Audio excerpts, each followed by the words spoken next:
তোমাকে যেন কিসের গল্প বলবো বলেছিলাম? গাছের না মানুষের? মানুষের না সাপের? ও হ্যাঁ, মনে পড়েছে। গাছের মতো একটা মানুষ আর সাপের মতো একটা নারী।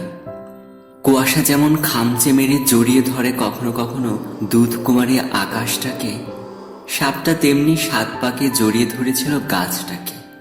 আর গাছটাও বেহায়া, লাজ লজ্জা লোক লৌকিকতা ভুলে গিয়ে নৌকা ডুবে যাচ্ছে, এক্ষুনি ঝাঁপ দিতে হবে নদীর নাইকুণ্ডুতে। এমনিভাবেই সর্বস্ব ভাসিয়ে দিল সাপের হাতে। আর তারপরে ঘটল আজব কাণ্ডটা। সাপের ছোবলে ছিল বিষ নীল, গাছের শিকড়ে ছিল তৃষ্ণা লাল। ছোবল খেতে খেতে ছোবল খেতে খেতে নীল পদ্মে ভরে উঠল গাছ। আর গাছের আলিঙ্গনে গুঁড়ো হতে হতে গুঁড়ো হতে হতে সেই শঙ্খচূড় সাপটা হলো আলতা সিঁদুরে রাঙা বিয়ের কণি।